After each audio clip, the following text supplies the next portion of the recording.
부산 북항 랜드마크 부지는 북항 1단계 사업지 중앙에 위치해 북항 재개발의 핵심 부지로 꼽히는데요. 네, 하지만 이 랜드마크 부지 사업자 선정을 놓고 부산시와 부산항만공사가 서로 계속 엇박자를 내고 있는데요.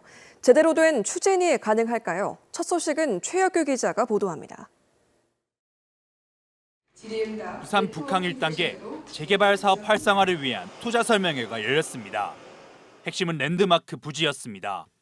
사업 시행자인 부산항만공사는 랜드마크 부지가 2차례 유찰된 만큼 공모 절차를 진행하겠다고 밝혔습니다. 이번 설명회로 북한 랜드마크 부지를 둘러싼 부산시와 부산항만공사 사이에 엇박자 우려가 커지고 있습니다. 항만공사와 별개로 부산시는 부산시대로 랜드마크 부지 유치 활동을 벌이고 있기 때문입니다. 지난해 12월에는 외자 유치에 성공했다며 4조 5천억 원을 들여 영상문화 컴플렉스를 건립한다는 계획도 발표했습니다. 해수부나 부산항만공사에서도 부산시의 입장과 그 방향을 그동안도 존중을 해왔고 참여하는 기업들이 신뢰성을 주는 기업들이기 때문에 문제는 공모 절차를 밟겠다는 항만공사와 달리 부산시는 수의계약으로 사업을 추진하겠다고 나선 점입니다. 항만공사는 법률 자문 결과 항만공사와 같은 공기업은 수의계약이 불가능하다고 보고 있어 입장이 정반대입니다. 이에 부산시는 지난 2월 산자부에 유권 해석을 맡겼지만 아직 답변을 받지 못했습니다. 차적인 유권 해석은 이제 그 소관 법령 산자부를 통해서 이제 들어야 돼. 거기서도 뭔가 이견이 있으면 이제 법제처로 올라가긴 할 텐데요. 산자부로부터 지금 저희가 답을 못 받았습니다. 여기에 양쪽의 의사소통도 원활하지 않은 것으로 보입니다. 외자 유치를 하셨고 이런 부분에 대해서는 언론에다가 공포도 하시고 한 건 있습니다. 현재는 저희들도 그게 어떻게 진행되고 있는지 잘 모릅니다. 땅은 하나인데 두 기관이 전혀 다른 구상을 하고 있는 통에 과연 랜드마크를 비롯한 1단계 사업이 제대로 추진될지 우려가 앞섭니다. KNN 최혁규입니다.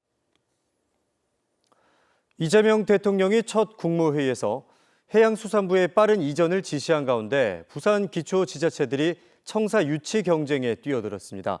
북항을 앞세운 동구와 신항을 내세운 강서구를 비롯해 유치전에 나선 기초자치단체는 모두 5곳에 이릅니다. 하영건 기자가 취재했습니다. 해양수산부 이전이 속도를 낼 것으로 보이자 부산 기초지자체들이 재빨리 청사 유치 경쟁에 나섰습니다. 부산 동구는 현재 한창 재개발이 진행되고 있는 부산 북항이 청사 입지의 최적의 장소라며 가장 먼저 유치에 뛰어들었습니다. 배후에 주거단지가 들어서고 있는 데다 부산의 관문 부산역과 가까워 교통이 편리하다는 점도 내세웁니다. 해운과 항만 관련한 인프라가 집약돼 있는 이 북항에 해수부가 자리 잡음으로 해서 공공성과 정책 추진력이 보강될 것이고요. 부산역과 부산항만공사를 비롯해서 해양수산 관련 기관들이 밀집해 있고 부산 강서구는 구의회가 만장일치로 해수부 이전 촉구 건의안을 통과시키며 속도를 내고 있습니다. 부산 신항이 가진 미래 경쟁력, 장차 신공항이 들어설 예정이라는 점과 함께 서부산 균형 발전도 유치의 명분으로 꼽고 있습니다. 부산항의 70% 이상을 부산 신항에서 물동량을 처리하고 있으며 저희 강서구 지역 내에는 540여 개 이상의 조선기자재 업체들이 있습니다. 해양 물류의 중심지가 될 수 있는 곳이기 때문에 부산 중구도 해수부 청사 유치를 통해 원도심이 부활할 기회라며 경쟁에 뛰어들었습니다. 지금 세관, 관세사, 부산항만공사 등등이 이렇게 가까운 데서 이렇게 보진대가 있으면은 그에 따르는 어떤 업무라든지 이런 것이 엄청난 시너지 효과를 발생할 수 있을 뿐더러 부산 남구는 BIFC 인근에 해수부 청사를 유치하면 부산이 고대해온 해양금융 발전의 호기가 될 수 있다는 명분을 내놓고 있고 영도구는 조선업체와 해양수산기관이 밀집해 있는 점을 강조하는 등 각자가 나름의 유치 명분을 갖고 있습니다. 이재명 대통령의 해양수산부 부산 이전 공약이 구체화될수록 부산 지자체들 간의 유치 경쟁은 더욱 치열해질 것으로 보입니다. KNN 하영광입니다. 네, 앞서 보신 것처럼 이재명 정부는 부산 경남을 대한민국의 해양 수도로 만들겠다고 공약을 했습니다. 이에 해수부뿐만 아니라 HMM, SK해운, H라인 등의 해운 대기업들이 지역으로 이전해 올 수 있다는 기대감이 지역에서 커지고 있는 상황인데요. 그런데 이런 기조에 역행이라도 하듯 지역의 해양 물류 기업들이 차례차례 지역을 떠나고 있습니다. 이민재 기자가 보도합니다. 내년이면 설립 70년이 되는 지역 향토 물류 기업 인터지스. 부산을 중심으로 직원 500여 명이 전국에 흩어져 근무하고 있습니다. 그런데 오는 8월부터 부산 본사 근무자 90여 명 가운데 임원을 비롯한 40여 명의 근무지를 서울로 옮기고 현장 실무자를 중심으로 50여 명만 부산에 남습니다. 작년부터 이미 직원들 선정을 했습니다. 선정했고 월세 비용을 지원을 하기로 했고 월 4회 주말마다 부산 서울 왔다 갔다 하는 KTX 교통을 지원하기로 했습니다. 이사회나 주주총회는 앞으로도 부산에서 할 예정이라지만 지역에서는 임원들이 빠져나가면 사실상 본사 이전 아니냐는 시각이 많습니다. 인력을 먼저 수도권으로 보낸 뒤 본사마저 이전한 HD 현대마린 솔루션의 선례를 볼 때 본사 이전은 시간 문제일 뿐이라는 지적도 나옵니다. 지난해 부산 상장 기업 가운데 시가총액 1위였던 현대마린 솔루션은 경기도 성남으로 옮겼는데 600명이던 직원은 50명만 남아 있습니다. 수도권 초집중이 심화되고 있는 상황이고 일부 소수만 남기고 본사 기능을 한다는 그런 형식적인 기업 운영은 오히려 지역 경제에 전혀 도움이 되지 않는다는 차원. 기업들의 역외 이전 배경은 인구와 자본이 넘치는 수도권에서 영업력을 더 키우겠다는 취지입니다. 항만을 중심으로 신공항과 유라시아 철도를 연결하는 트라이포트 물류도시를 꿈꾸는 지역으로서는 뼈아픈 현실입니다. 새 정부가 추진하는 해양수도 기조와는 역행하는 모습입니다. 더 많은 기업이 역외로 떠나버리기 전에 해수부, 해운 대기업의 지역 이전에 보다 속도를 내달라는 주문의 목소리가 높습니다. KNN 이민재입니다. 네, 이달 초부터 양파 수확이 본격적으로 시작됐지만 봄철 저온 현상으로 인해 양파 생육은 일찌감치 멈췄습니다. 크기가 작은 양파들은 대부분 폐기 처분해야 하는데 엎친 데 덮친 격으로 양파 가격마저 폭락했습니다. 이태훈 기자가 현장 취재했습니다. 수확철을 맞은 경남 산청의 양파밭입니다. 비닐을 걷어내고 땅에 박힌 양파를 캐기 시작합니다. 평년대로라면 수확철 양파 크기는 이 정도는 되어야 합니다. 하지만 올해는 봄철 저온 현상으로 생육이 부진해서 보시는 것처럼 양파 크기가 매우 작습니다. 크기가 작은 양파는 상품성이 떨어져 대부분 폐기 처분해야 합니다. 따지면 이제 소가 한 40%에서 50%, 그러니까 중이 한 20%, 지금 대가 한 30% 정도밖에 안 나옵니다. 경남 양파 경작지의 30% 정도가 저온 피해를 입은 것으로 추정됩니다. 여기다 양파 가격마저 평년에 비해 40%가량 폭락했습니다. 양파 최대 주산지인 전남 무안의 작황이 좋은 데다 수입 물량까지 들어오면서 가격이 폭락한 겁니다. 이대로면 경남 지역 양파 농가들은 생산비를 건지기도 어려운 상황입니다. 때문에 정부와 농협, 유통업계 등의 양파의 저온 피해 대책과 수매가 조정을 요구하고 있습니다. 가락시장 같은 경우는 11,000원 정도 가거든요. 20kg 우리가 농가들은 한 15,000원은 받아야 어느 정도 유지가 되는데 그만큼 적자나는 거지 농가들은. 생산비 부담에 작황 부진, 여기다 가격 폭락까지 더해지면서 경남 지역 양파 농가들은 그야말로 삼중고에 한숨만 내쉬고 있습니다. KNN 이태훈입니다.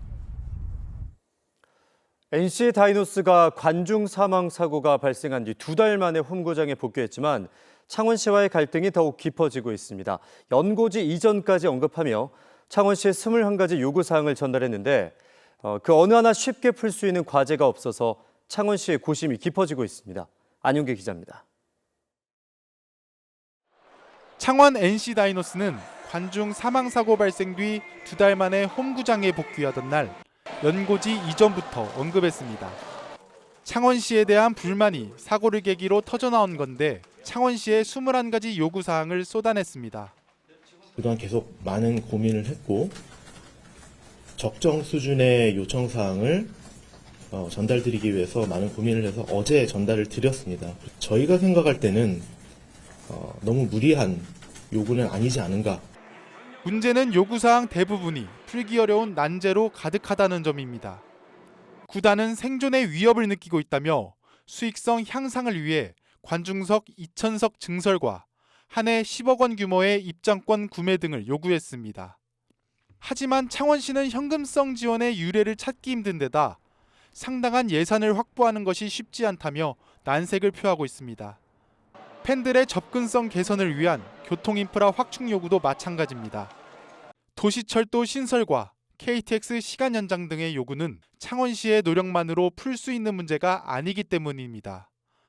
현장 내용을 보면은 지금 여기에 나와 있는 채택이 이런 내용은 1도 없습니다. 민주하게 어떤 운영을 하기 위해서 최대한 지원한다. 이런 식으로만. 구단은 창원시가 유치 때 약속한 것을 지키라는 것뿐이라며 물러서지 않을 태세입니다. 연고지 이전 시사에 팬들의 우려까지 커지면서 뾰족한 수가 없는 창원시의 고심이 깊어지고 있습니다. KNN 안영기입니다. 오늘 오후 3시 반쯤 경남 김해시 한림면의 한 가구 공장에서 불이 났습니다. 이 불로 인근에 있던 10명이 연기를 마셔 통증을 호소했고 공장 2개 동이 모두 불에 탔습니다. 소방당국과 경찰은 정확한 화재 원인과 피해 규모를 조사하고 있습니다. 지난 3월 KNN이 단독 보도했던 에어부산 사칭 홈페이지가 사기 조직 일당이 운영했던 것으로 드러났습니다. 부산경찰청이 KNN 보도 뒤 수사를 진행한 결과 이 범죄 조직은 항공권 발권 업무를 하면 돈을 벌 수 있다고 속여 구직자들을 자신들이 만든 가짜 사이트에 가입시킨 뒤 현금 입금을 유도하는 수법으로 14억 5천만 원 상당을 챙긴 것으로 확인됐습니다. 경찰은 이들 범죄 조직을 추적하는 한편 이들에게 사기로 벌어들인 돈을 환전해 송금한 혐의로 중국인 유학생 A씨를 구속했습니다. 최근 부산교육청 소속 직원 2명이 공금 10억 원을 횡령해 불법 스포츠 도박과 코인에 탕진한 사건과 관련해 김석준 교육감이 사과와 함께 대책 마련에 나서겠다고 밝혔습니다. 김 교육감은 법인카드 사용관리 미흡과 지출 업무 처리 과정의 업무 소홀로 일어난 일이라며 3년치 법인카드 사용 내역을 전수조사하기로 했습니다. 또 회계 처리 과정에서 이중 점검을 강화하고 심야 시간 카드 사용 제한 등 재발 방지를 약속했습니다.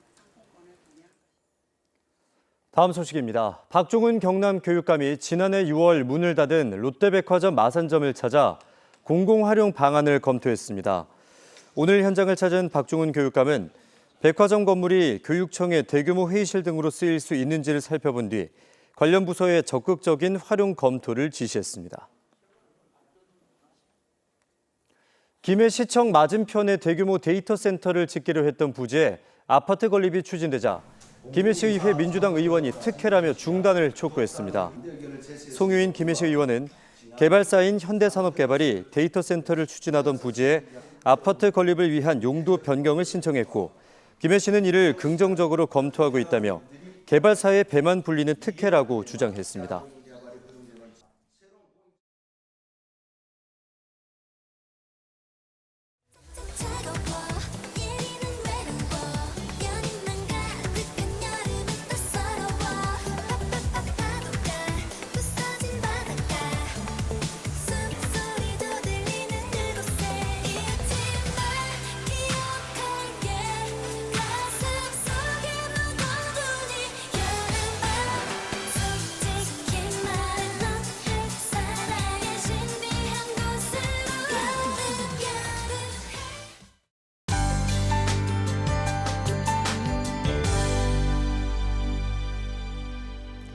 네, 내일도 덥겠습니다. 다만 지역별로는 조금씩 차이가 있겠는데요. 한낮 최고 기온 부산은 더 오르겠고 경남은 어제와 비슷하거나 조금 떨어지는 곳이 있겠습니다.